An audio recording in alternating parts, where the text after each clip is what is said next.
ശാസ്ത്രം പറയുന്നത് ചന്ദ്രനെ രണ്ട് പിളർപ്പായി കണ്ടത് അത് നടക്കൂലെന്നാണ്. എന്നാൽ അല്ലാഹുവിന്റെ റസൂലിന്റെ മുഅ്ജിസത്തിൽ നടന്നതാണല്ലോ. ചന്ദ്രനെ രണ്ട് കഷ്ണമാക്കിയിട്ട് അല്ലാഹു തആല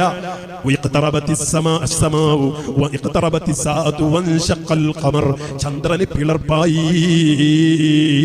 പിളർപ്പായത് ഇപ്പോഴ് തന്നെ മുഅ്മിനീങ്ങളെ അതേ BBC അടക്കം റിപ്പോർട്ട് ചെയ്യുന്ന അത് ദ ഗ്രേറ്റ് റിഫ്റ്റ് വാലി എന്ന് പറയുന്ന വലിയൊരു ഗർത്തകമുണ്ടല്ലോ, വലിയൊരു ഭാഗത്ത് തന്നെ ഒരു ചെരിവുണ്ടല്ലോ, ഒരു പൊളിഞ്ഞതുപോലെ പ്രതിഭാസം കാണുന്നുണ്ടല്ലോ.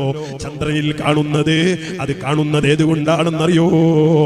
അതേ വലിയ ഒരു അത്ഭുതകരമായ ഒരു ഉപകരണം വെച്ച് നോക്കുമ്പോഴേക്ക് സുബ്ഹാനല്ലാഹ് ശാസ്ത്രലോകത്തിന് അത്ഭുതം തോന്നുന്ന നിലക്ക് ശാസ്ത്രം പറഞ്ഞുവല്ലോ, BBC-യോട് ആ വ്യക്തമായ റിപ്പോർട്ട് കൊണ്ട് പറഞ്ഞുവല്ലോ, 1400 വർഷങ്ങൾക്ക് മുമ്പ് പഴക്കമുള്ള ഒരു ഗർത്തകമാണ് ഭൂമി പൊട്ടി ആ ചന്ദ്രൻ കഷ്ണമായതാണ്.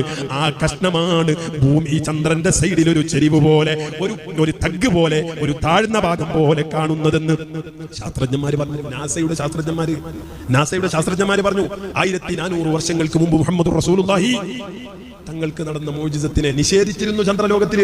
ചന്ദ്രലോകത്ത് പോയ നീൽ ആർംസ്ട്രോങ് പോയിട്ട് അവിടെ പോയി ചന്ദ്രനിൽ കാലുകുത്തി അപ്പോളോയിൽ എന്ന് പറയുന്നത് പോലെ അത് ചന്ദ്രലോകത്തേക്കല്ല പോയത്, അത് വേറെ ഏതോ ഒരു ഗുഡയ്ക്ക് പോയതാണെന്ന് പോലും പറയുന്നില്ലേ? ഇപ്പൊ ഉണ്ടല്ലോ വീഡിയോയിൽ കാണാം. അതിരിക്കട്ടെ, അതുകൊണ്ട് നിഷേധിക്കലല്ല. ഇന്ന് ആധികാരികമായി BBC എന്ന് പറയുന്ന റിപ്പോർട്ടിൽ വ്യക്തമായി തന്നെ നാസയിലെ പ്രധാനപ്പെട്ട ഡയറക്ടർ തന്നെ അവരിൽ നിന്ന് റിപ്പോർട്ട് ചെയ്തു.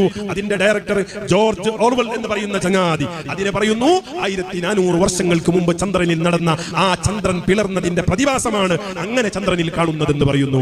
പ്രിയപ്പെട്ടവരെ, ഇത് കണ്ടിട്ടാ ഞാൻ നേരത്തെ പറഞ്ഞ ഡേവിഡ് എന്ന് പറയുന്ന ചങ്ങാതി, ഡേവിഡ് മൂസ എന്ന് പറയുന്ന ആള് ഇസ്ലാമിലേക്ക് വന്നത്. ഇങ്ങനെ ഇസ്ലാമിലേക്ക് ആൾക്കാർ വന്നുകൊണ്ടിരിക്കും.